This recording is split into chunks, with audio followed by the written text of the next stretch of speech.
సంకల్పం మరింత బలపడుతుంది. ఏదైతే ఈ యొక్క విషయం ప్రసంగం చదువుకుంటున్నామో వింటున్నామో దీన్ని ఇతరులకు చేరవేయటం వల్ల ఈ యొక్క మాటలు ఇతరులకి మనం చెప్పినా లేదా చేరవేసినా మనం చనిపోయిన తర్వాత కూడా ఇది ఎవరెవరైతే వింటారో ఎక్కడెక్కడ దాకా మన ద్వారా ఇది వెళ్తూ ఉందో మనం చనిపోయిన తర్వాత కూడా ఇది ఎంతమందికి ఉపయోగపడుతుందో అంతమంది మారు మనసు పొందినా లేదా విన్నా కూడా మార్పు వచ్చినా రాకున్నా కనీసం విన్నా కూడా మనకు పుణ్యాలు మనం చనిపోయినా కూడా లభిస్తూనే ఉంటాయి. ఇది ఒక సదికే జారియా లాంటిది. అందుకే మనం ఏదైతే ఇప్పుడు వింటున్నామో చూస్తున్నామో చదువుకుంటున్నామో మీరు దయదలిచి మీరు దీనిని ఇతరుల దాకా కూడా తీసుకెళ్తే ఎంతో మంచిది. ఇది మనకి మన సమాజానికి ఉపయోగపడే విషయం.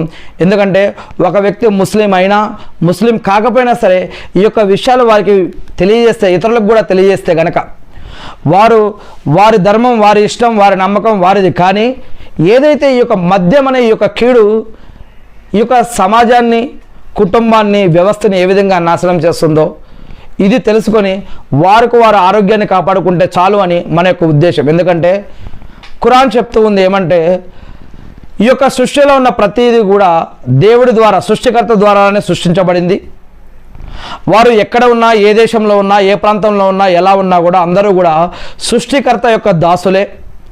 అందుకే ముస్లింలైనా ముస్లింలు కాకపోయినా సరే ప్రతి ఒక్కరు కూడా ప్రతి మనిషిపై ఇంకొక ప్రతి మనిషికి ప్రకృతిలోని ఇంకా ఇతరులపైన కొన్ని హక్కులు ఉన్నాయి. మూగజీవులను హింసించవద్దు, బాధ పెట్టవద్దు. సమాజంలో ఉన్నటువంటి ఇతర ప్రాణులను అన్యాయంగా చంపవద్దు. అలా ఒక్క ప్రాణిని చంపినా కూడా ప్రపంచంలో ఉన్న అందరిని ప్రాణులను చంపినంత పాపమని, ఎవరైనా ఒకరిని కాపాడితే కనుక ప్రపంచంలో ఉన్న ప్రాణులందరినీ కాపాడినంత పుణ్యమని ఇస్లాం తెలియజేస్తూ ఉంది ఖురాన్లో సూరా అల్-మాయిదాలో కానీ ఇతర వాక్యాలలో కూడా.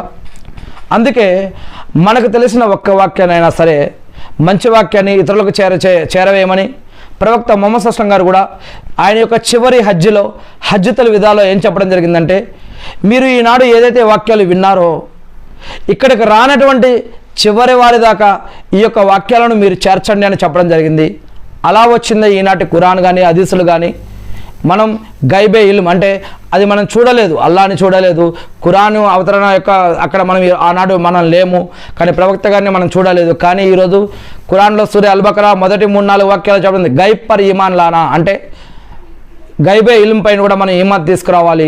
మరి ఏదైతే ఈ యొక్క గైబ్లో మనం ఈరోజు అల్లాని కానీ రసూల్ని కానీ ఈ యొక్క ఖురాన్ హదీసులను కానీ మనం ఏదైతే వీటిపైన విశ్వాసం తీసుకొస్తున్నామో అలానే ఈనాడు ఏదైతే ఈ యొక్క మంచి వాక్యాలు మంచి కార్యాలు ఉన్నాయో ముస్లిం అయినా ముస్లిం కాకపోయినా ఇతరుల దాకా కూడా ఈ యొక్క విషయం తీసుకెళ్ళ